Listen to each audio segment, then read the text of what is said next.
Ninth. बच्चों, जैसा कि अभी एग्ज़ाम के बाद आपकी केवल एक ही क्लास हुई थी जिसमें मैंने आपको चैप्टर रीड कराया था और इसकी एक पिक्चर भी क्लिक करके आपको दी थी कि बेटा इसे आपको रीड करना है और रीड करने के बाद इसमें कौन कौन से क्वेश्चंस करने हैं तो आप बता चुके। फिर भी मैं एक बार आपको वापस से रिवाइज करती हूँ, ध्यान दीजिएगा। प्राणवायु किसे कहते हैं, ये आपका होम साइंस में लेसन नंबर है आपका 8। इसकी एक्सरसाइज हम सॉल्व कर रहे हैं, उसके बाद हम नए लेसन की तरफ बढ़ेंगे। तो हमारा बहुविकल्पीय प्रश्न में है प्राणवायु किसे कहते हैं। तो प्राणवायु किसे कहते हैं कि आप लोगों ने क्या मिस्टेक करी है, आप जानना चाहोगे अपने पेपर में क्या मिस्टेक करी है। क्योंकि देखिए बेटा, अभी छोटी क्लास में नहीं मैं आपको पूरा बुक का रीड करा दूं और बुक का ये सेम मैं उठा करके आपको पेपर में छाप के दे दूं। कभी कभी अगर आप अच्छे से चैप्टर रीड करते हो, कभी क्या दिक्कत होता है, अगर आपने लेसन को अच्छे से रीड किया है, अच्छे से पढ़ा है, तो चाहे हम फिर आंसर का क्वेश्चन बनाए या फिर क्वेश्चन का आंसर, अति लघु का लघु करते हैं, लघु का अति लघु, अगर आपने अच्छे से रीडिंग करी है तो आप ये सारी चीजें बहुत आसानी से कर लोगे। मैंने फिलअप में ओनली फिलिंग दी ब्लैंक्स में मैंने किया था और कुछ बच्चों मतलब आप लोगों की मिस्टेक्स मुझे उसमें दिखी, तो मैं इसलिए बात करती हूँ बेटा, कभी भी बहुत करके प्रश्न करिए उन्हें बहुत अच्छे से, ये नहीं कि राइट रॉन्ग है, राइट रॉन्ग ऐसे मत करिए, उसको क्वेश्चन आंसर के रूप में आप लर्न करिए। क्या पता कहीं ऐसा ना हो कि बहुविकल्पी प्रश्न आपका अति लघु बन के आ जाए और अति लघु प्रश्न आपका बहुविकल्पी बन जाए। तो इसलिए हमें अच्छे से लर्न करना होगा। इसे लर्न क्वेश्चन बना के लर्न करिए, आंसर को बना, उसको घुमा फिरा के हर तरफ से आपको लर्न करना चाहिए। तो फर्स्ट है हमारा, देखिएगा, ध्यान दीजिएगा, अभी जो मिस्टेक हुई है वो आगे नहीं होनी चाहिए, ठीक है। तो फर्स्ट है प्राणवायु किसे कहते हैं। तो प्राणवायु यानी जिससे हम जीवित रहते हैं, तो हम किस पे टिक मार्क करेंगे, ऑक्सीजन पर। फिर है वायुमंडल में सबसे अधिक मात्रा में कौन सी गैस पाई जाती है। वायुमंडल में सबसे अधिक मात्रा में कौन सी गैस पाई जाती है, सबसे अधिक कौन सी गैस पाई जाती है वायुमंडल में, नाइट्रोजन, ठीक है। फिर है आपका मनुष्य का सामान्य तापमान क्या है। मनुष्य की जो बॉडी है, जो आपका शरीर है, इसकी नॉर्मल टेम्परेचर क्या है, कि इसका सामान्य तापमान क्या है। तो इसका होगा आपका 98.4 डिग्री सेल्सियस। फिर है प्लीनम पद्धति के प्रमुख यांत्रिक साधन कौन से। प्लीनम पद्धति के प्रमुख यांत्रिक साधन बिजली के साधारण पंखे। फिर है चूषण प्रक्रिया में हवा समाहित होती है। चूषण प्रक्रिया में हवा समाहित होती है अधिक दाब और कम दाब दोनों पर। जब अधिक दाब कम है वहां पर यह प्रक्रिया हवा समाहित होती है। फिर इसमें आपको अति लघु में कौन कौन से करने, ध्यान दीजिएगा। संवर्तन का महत्व बताइए। तो आप इसको चैप्टर जब आपने रीड किया होगा तो संवर्तन वाला एक अलग से ही पैराग्राफ दिया हुआ है, उसी में आपको इसका आंसर मिल जाएगा। वायु में अधिक नमी से स्वास्थ्य का क्या संबंध है, वायु में नाइट्रोजन गैस का क्या महत्व है, ठीक। तो वायु में कौन कौन सी गैसें पाई जाती हैं, ओनली कौन कौन सी गैसें पाई जाती है, ना कि उनका अनुपात, ठीक है। तो अति लघु में आपको चारों प्रश्न करने। फिर उसके बाद है आपका अशुद्ध वायु मनुष्य की शत्रु है। इस कथन मतलब अशुद्ध वायु मनुष्य के जीवन के लिए हानिकारक है, इस वाक्य की आपको पुष्टि करनी है या इसको स्पष्ट करके आपको समझाना है। कार्बन डाइऑक्साइड गैस की, जो कार्बन डाइऑक्साइड गैस होती है, ये कौन सी गैस है, ये प्राणवायु तो है नहीं, प्राणवायु तो आपकी ऑक्सीजन गैस है। और जब मनुष्य श्वास लेता है तो ऑक्सीजन गैस को लेता है और जब गैस बाहर, हवा बाहर निकालता है तो वो कौन सी, कार्बन डाइऑक्साइड गैस। तो कार्बन डाइऑक्साइड गैस की क्या विशेषता है वो आपको यहाँ पर बताना है। फिर है कृत्रिम संवातन के प्रमुख साधन कौन से हैं, शुद्ध वायु का जीवन में महत्व क्या है, ठीक। तो ये हो गए आपके लघु उत्तरीय प्रश्न। अभी आप दीर्घ की तरफ आ जाइए। तो दीर्घ में आपको करना है संवातन से आप क्या समझती हैं, संवातन के सिद्धांत क्या हैं। ये मोस्ट इंपॉर्टेंट क्वेश्चन है। इसको ये अति लघु में भी आ सकता है, बहुविकल्पी में भी आ सकता है, लॉन्ग, मतलब ये हर तरह से घूम फिर के आएगा, कहीं ना कहीं जरूर आपको इसका टॉपिक मिलेगा। तो इसलिए इसको बहुत अच्छे से पढ़िएगा और रीड करिएगा, तभी इसको रखिए करिएगा। फिर है नेक्स्ट, वायु में कितने प्रकार की अशुद्धियां पाई जाती हैं और ऑक्सीजन गैस को प्राणवायु कहते हैं। ऑक्सीजन गैस की विशेषता बताइए। 3 आपके लॉन्ग हो गए और बाकी आपके 4 क्वेश्चन लघु उत्तरीय हो गए और 4 क्वेश्चन आपके वेरी शॉर्ट यानी अति लघु हो पाठ है हमारा कि पर्यावरण एवं प्रदूषण का जनजीवन पर प्रभाव। तो बेटा प्रदूषण की समस्या आज के समय में एक आम समस्या हो गई है, क्योंकि हम और आप ही पर्यावरण को दूषित करते हैं, साफ सफाई का ध्यान नहीं रखते। जरूरी नहीं है कि वो साफ सफाई आपके घर से, अगर यदि आपके आसपास का वातावरण ही दूषित है तो फिर आप किस प्रकार स्वस्थ रह सकोगे, नहीं रह सकते हो। तो आज हम इस पाठ में उसी के बारे में चर्चा करने वाले हैं, समझने वाले हैं। और मैंने कितनी बार बोला है कि अगर किसी को कोई चीज नहीं समझ आती तो वो मुझसे पर्सनल पूछ सकता है, ठीक है बेटा। तो अभी आज हम क्लास 9 में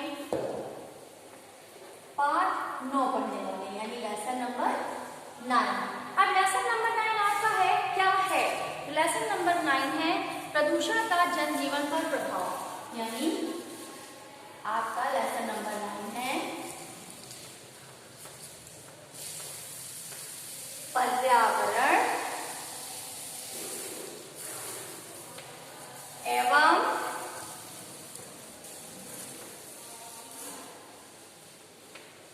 पर्यावरण एवं प्रदूषण का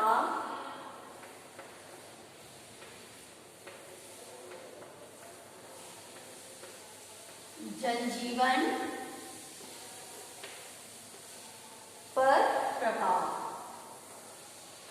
जो ये पर्यावरण प्रदूषण है, इसका हमारे जनजीवन पर कैसा और क्या प्रभाव पड़ता है, तो पहले ये जान लें पर्यावरण का अर्थ क्या है। तो बच्चों ये चीजें आपको छोटे से ही पढ़ाई जाने लगती है कि पर्यावरण क्या है, पर्यावरण प्रकृति क्या है, पर्यावरण किन शब्दों से मिलकर बना है, परिप्रसार, तो ये सारी चीजें आपको पढ़ाई जाए। पर्यावरण पे ऐसे भी आपका आता है, तो ध्यान से सुनिएगा और समझिएगा। पर्यावरण एक व्यापक शब्द है जिसका अभिप्राय प्रकृति प्रदत्त समस्त भौतिक व सामाजिक वातावरण से है। इसलिए शब्द का प्रयोग भूमि, जल, वायु, पर्वत, पेड़ पौधे, जीव जंतु, जो भी जीवित संबंधित संपदा है, परिस्थितियों की विषय की क्रिया किया जाता है। पर्यावरण 2 शब्दों से मिलकर बना है, परि प्लस आवरण। पर्यावरण कैसे बना है? पर्यावरण 2 शब्दों से मिलकर बना है, परि प्लस आवरण। पर्यावरण किन शब्दों से मिलकर बना है? परि प्लस आवरण, अर्थात परि का अर्थ चारों ओर और आवरण का अर्थ ढकना। परि का अर्थ होता है, परि का अर्थ होता है आपका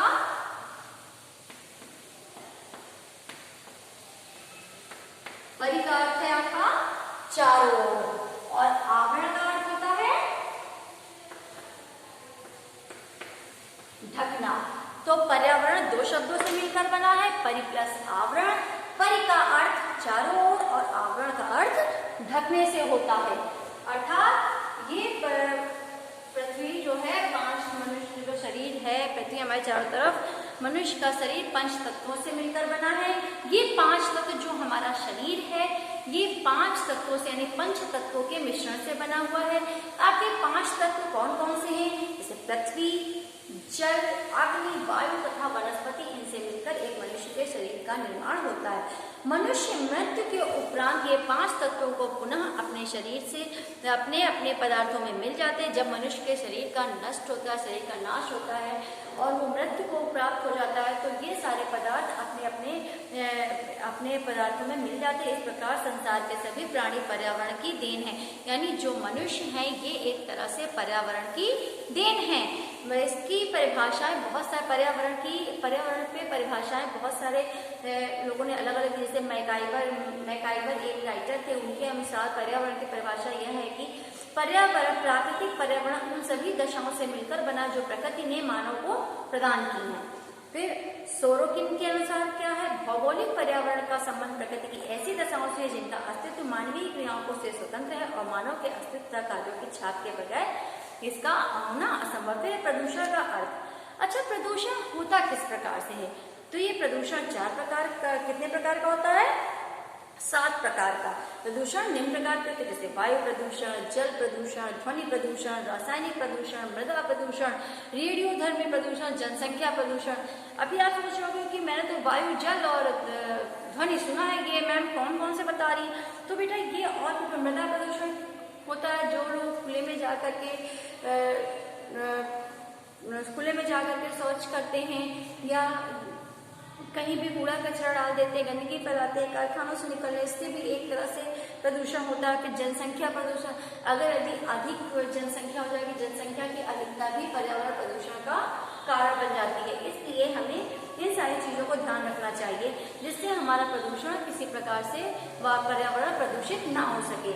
अर्थात वायु प्रदूषण अब होता कैसे है, जो रोड पर वाहन चलते हैं उनमें विभिन्न प्रकार का धुआं निकलता है, अनेकों गैसें निकलती हैं, तो इनसे ये वायु प्रदूषण होता है और ये गैस दूषित करता है, जो हमारे सांस लेने में हमारे शरीर के अंदर जाती है और हमें रोगी बना देती है। तो बेटा इसको डिटेल में आप अपनी बुक में ही वायु प्रदूषण, ध्वनि प्रदूषण, ये सारी चीजें पढ़िएगा। अच्छा देखिए कि वायु प्रदूषण में कौन कौन की गैस जो होती है, जो उत्पन्न होती है, जिससे रोग होते हैं। जैसे सल्फर डाइऑक्साइड अगर गैस होती है तो इससे दमा, खांसी, फेफड़ों संबंधी रोग होते हैं, फेफड़े से संबंधित। फिर होता है कार्बन डाइऑक्साइड, अगर कार्बन डाइऑक्साइड की अधिकता है तो आपकी आंतों में जलन, सांस लेने में कठिनाई, ये सारी समस्याएं उत्पन्न हो जाती है।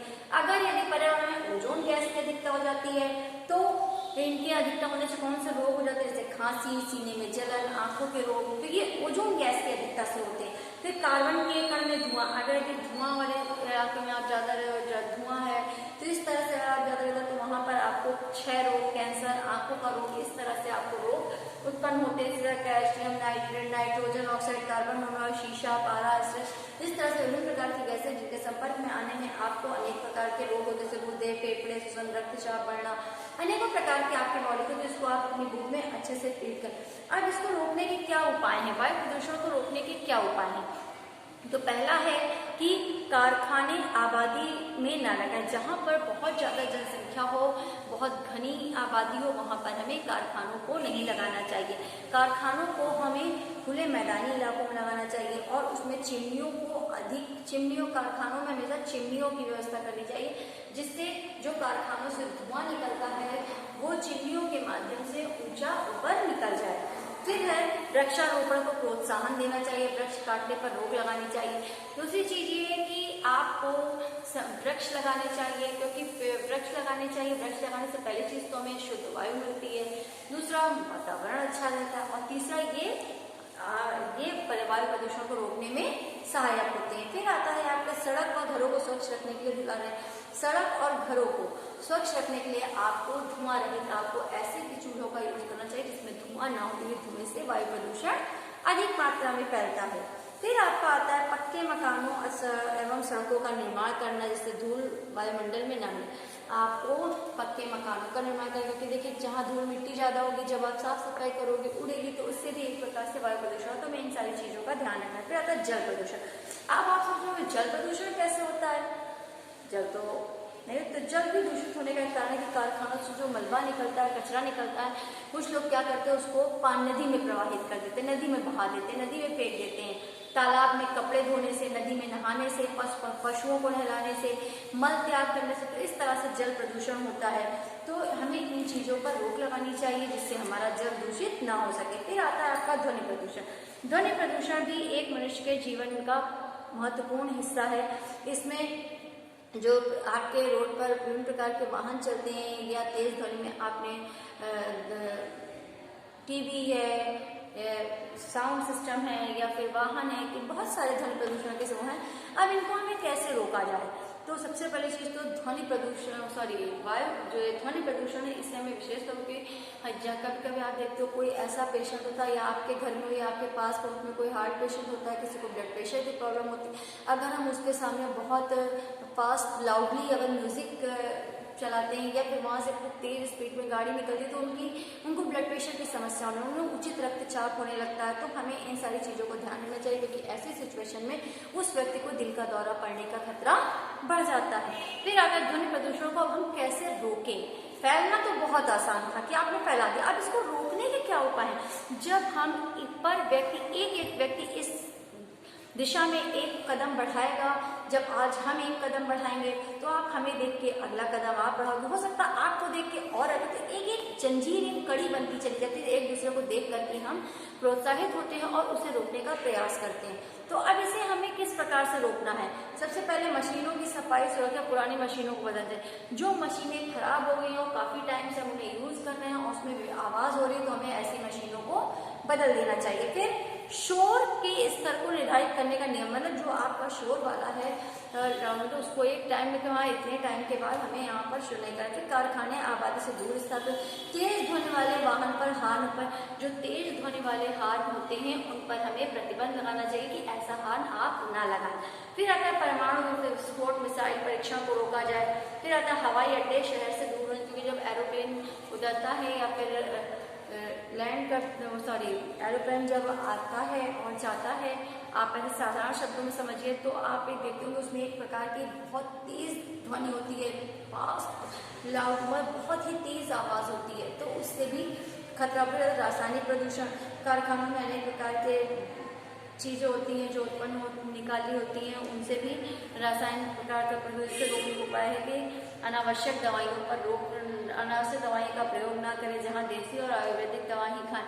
कि हमें अनावश्यक जो है दवाइयों का उपयोग नहीं करना चाहिए, हमें ज्यादातर देसी और आयुर्वेदिक दवाओं का यूज करें। सौंदर्य प्रसाधनों के रूप में देसी प्रसाद हल्दी, चंदन, मलाई आदि का प्रयोग करना चाहिए। शैम्पू के स्थान पर आंवला, रीठा, शिकाकाई, मुल्तानी मिट्टी का प्रयोग करना चाहिए। साबुन के स्थान पर हल्दी, बेसन के उपकरण का प्रयोग करना चाहिए। इन सब चीजों का उपयोग करने से हम रासायनिक प्रदूषण को रोक सकते हैं। फिर आता है मृदा प्रदूषण। मृदा प्रदूषण वो है कि जिसमें खेत को उपज बढ़ाने के लिए उर्वरकों का प्रयोग करके अधिक मात्रा में मृदा प्रदूषण का कारण बन जाता है। जो खेत में उर्वरक होते हैं उन्हें मजबूत बनाने के लिए हम जो है इसका उपयोग करते हैं, और अगर हम इनका ध्यान में रखते हैं तो ये उसका कारण बन जाते हैं। अब मृदा प्रदूषण को रोकने के क्या उपाय हैं, पहले हम उपाय देख लेते हैं। इनके उपाय ये हैं, इनके पहले तो हम देख लेते हैं मृदा प्रदूषण का जनजीवन पर प्रभाव क्या पड़ता है। मृदा प्रदूषण गए बहुत से लोग, काफी लोग ऐसे होते हैं, अभी भी हैं, आज की जनरेशन में भी हैं, कि उठे उनको घर में चाहे जितना आप कहें कि आप नहीं, आपको खुले में नहीं जाना है, नहीं, वो उनको बाहर ही जाना है। गंदगी वजह सबसे पहले तो कि हमें कीटनाशक विषैले पदार्थ को भूमि की उर्वरा शक्ति, जो ये विषैले पदार्थ होते हैं ये भूमि की उर्वरा शक्ति को खत्म कर देते हैं। कीटनाशक दवाओं का छिड़काव मनुष्य के स्वास्थ्य पर प्रभाव डालता है। अगर हम बार बार कीटनाशक को, जो भी मनुष्य कीटनाशक दवाओं का छिड़काव करता है उसका दुष्प्रभाव उसके शरीर पर खुद भी होता है। फिर रसायन वर्षक घुलकर मिट्टी को हानि, अगर हम किसी प्रकार का रसायन मिला करके छिड़काव करें तो वो हमारी मिट्टी को हानि पहुंचाता है, मिट्टी की उर्वरक शक्ति को कम कर देता है। फिर अगर इसे रोकने के क्या उपाय है, तो कीटनाशक रसायनों का प्रयोग फसलों पर कम से कम करना चाहिए। जो हमारी फसल है, जो हमारी खेती है, उस पर हमें कीटनाशक दवाओं का उपयोग कम से कम करना चाहिए। अनाज संरक्षण के लिए कीटनाशक पदार्थों को सीधे अनाज में नहीं डालना चाहिए। जो अनाज को बचाने के लिए हम कीटनाशक दवा को, उसको हमें सीधे अनाज में नहीं डालना चाहिए। मरे हुए जीव जंतुओं को शहर के बाहर गाँव मिट्टी में दबाएं। अगर यदि कोई पशु पक्षी मर गया है तो उससे भी एक प्रकार का मृदा प्रदूषण होता है, उसको हमें खुले में नहीं छोड़ना चाहिए, उसे एक गड्ढा खोद के हमको उसके अंदर उसे दबा देना चाहिए, डालना चाहिए, खुले में नहीं डालना चाहिए। फिर खेतों में मलमूत्र त्याग ना किया जाए। खेतों में हम अनाज पैदा करते हैं और हमें वहां पर मलमूत्र त्याग नहीं करना चाहिए। कारखानों से निकलने वाले रासायनिक द्रव्य जल के पक्के नालों शहर से दूर डाला जाए, जो जनजीवन स्वास्थ्य को प्रभावित ना कर सके। फिर आता है रेडियोधर्मी। ये अब इस तरह से मैंने आपको काफी रेडियोधर्मी जैसे बम जो उसमें तो उसको हम रेडियोधर्मी ने एग्जाम्पल बता दिया, बाकी इस चैप्टर को आप अच्छे से रीड करिएगा। फिर है सबसे लास्ट में आपका एक, ये तो हो गया रेडियोधर्मी प्रदूषण की मैंने बताया, जैसे कि बम, परमाणु बम, कोबाल्ट, ये सारी चीजें क्या है, ये पदार्थ हैं और इनका जनजीवन पर क्या प्रभाव पड़ता है। तो पहला प्रभाव ये होता है परमाणु विस्फोटक से रेडियोधर्मी विकिरण होता है, इससे जल और वायु दोनों ही दूषित होते हैं। फिर है मनुष्य के जीन्स पर प्रभाव। मनुष्य के जीन्स के, आपके शरीर में एक प्रकार का जीन्स पाया जाता है जैसे कि हार्मोन्स और बहुत सारी चीज़ें पाई जाती हैं, तो उसका हमारे जीवन पर उसका बहुत प्रभाव पड़ता है। रेडियोधर्मी में एक्सरे कराने की रोगी की शरीर कम पड़ती है, इसके रोगी प्रभाव रोगी पर अधिक पड़ता है। आपको कम से कम मात्रा में, बहुत ही कम, बहुत ही आवश्यक हो, जिसके बिना आपका काम रुके, तभी आपको एक्सरे कराना चाहिए, अन्यथा आपको इस प्रक्रिया से स्वयं को बचाना चाहिए। गर्भवती महिला पर एक्स किरणें माँ तथा बच्चे दोनों को प्रभावित करती है, अर्थात परिणाम स्वरूप बच्चे भी गर्भाशय की, अगर यदि रेडियोधर्मी प्रदूषण होता है और उसके उसके आसपास कोई गर्भवती स्त्री होती है तो ऐसे हालात में उसके बच्चे की गर्भ में मृत्यु हो जाती है या फिर वो बच्चा विकलांग पैदा होता है। फिर आता है इसको रोकने के क्या उपाय हैं, तो विस्फोटक पदार्थों के निर्माण पर रोक लगानी चाहिए, परमाणु बमों पर प्रतिबंध लगाना चाहिए, पृथ्वी के अंदर और समुद्र और न्यूक्लियर बम विस्फोट को न करने दें। फिर आता है जनसंख्या पर। भारत संसार का दूसरा ऐसा देश है जहाँ सबसे अधिक जनसंख्या पाई जाती है। जनसंख्या स्वयं में कोई प्रदूषण नहीं है, अपितु अधिक जनसंख्या घनत्व होने के कारण मनुष्य का स्वास्थ्य विपरीत प्रभाव डालता है, अर्थात प्रदूषण से इसका संबंध प्रत्यक्ष न होकर अप्रत्यक्ष रूप से है। संसार जनसंख्या को प्रदूषण इसलिए कहा गया है कि जनसंख्या अधिक होने पर मनुष्य के रहन सहन, खान पान, शिक्षा, स्वास्थ्य, जनजीवन पर अनुकूल प्रभाव पड़ता है। इसलिए किसी भी प्रदूषण से कम नहीं। जब जनसंख्या अधिक होगी तो उसमें प्रदूषण पे अधिक प्रभाव पड़ेगा, इसलिए हमें अधिक जनसंख्या भी एक तरह से प्रदूषण का कारण बन जाती है। अभी इसके बाद हमें क्या करना है वो ध्यान दे लीजिए। इसके बहुविकल्पीय प्रश्न तो बच्चों पहला है कि मनुष्य सांस द्वारा ग्रहण करता है। मनुष्य सांस द्वारा कौन सी गैस ग्रहण करता है, तो क्या क्योंकि मैंने क्वेश्चन बना दिया ना, मनुष्य सांस द्वारा कौन सी गैस ग्रहण करता है, ऑक्सीजन गैस। नेक्स्ट है लाउड स्पीकर द्वारा कौन सा प्रदूषण फैलता है, जल, जनसंख्या, वायु या ध्वनि। तो लाउड स्पीकर द्वारा कौन सा प्रदूषण फैलता है, ध्वनि प्रदूषण। वस्तुओं को जलने से कौन सी गैस निकलती है, वस्तुओं को जलने से कौन सी गैस निकलती है, कार्बन डाइऑक्साइड। जब हम कोई चीज को जलाते हैं कौन सी गैस उत्पन्न होती है, कार्बन डाइऑक्साइड। फिर वायु को दूषित करने का मुख्य कारण कौन सा, वायु को दूषित करने का प्रमुख कारण कौन सा है, कल कारखाने। जो कारखाने होते हैं ये वायु को दूषित करने में अपनी अहम भूमिका निभाते हैं। पर्यावरण दिवस कब मनाया जाता है, बताइए, तो सबको ही पता होना चाहिए, जीके का क्वेश्चन है। पर्यावरण दिवस कब मनाते हैं, या पर्यावरण दिवस किस दिन मनाया जाता है, या 5 जून को हम कौन सा दिवस मनाते हैं, तो पर्यावरण दिवस कब मनाते हैं, 5 जून को। हमारे स्वास्थ्य के लिए किस प्रकार का प्रदूषण हानिकारक होता है, हमारे स्वास्थ्य के लिए जल, ध्वनि, वायु सभी प्रकार के प्रदूषण हानिकारक, इसलिए हम इसमें सभी पर टिक करेंगे। फिर है पृथ्वी के चारों ओर के वातावरण को क्या कहते हैं, पृथ्वी के चारों ओर के वातावरण को क्या कहते हैं, वातावरण तो कहते नहीं है, प्रदूषण तो कहते नहीं, पर इसलिए इसमें कोई भी आंसर सही नहीं है, इसलिए हम इसमें इनमें से कोई भी नहीं पर टिक मार्क करेंगे। फिर इसके बाद आपका आता है अति लघु उत्तरीय प्रश्न। तो अति लघु में हमें करना है पर्यावरण की 2 परिभाषाएं दीजिए। रेडियोधर्मी प्रदूषण के कारण बताइए, ध्वनि प्रदूषण के कारण बताइए, जल प्रदूषण के प्रभाव बताइए, वन प्रदूषण, मृदा प्रदूषण रोकने के 4 उपाय। फिर इसके बाद आपका आता है अति लघु उत्तरीय प्रश्न। अति लघु में है आपका वायु प्रदूषण के 4 कारण, पर्यावरण का महत्व स्पष्ट कीजिए। फिर है आपका वायु किस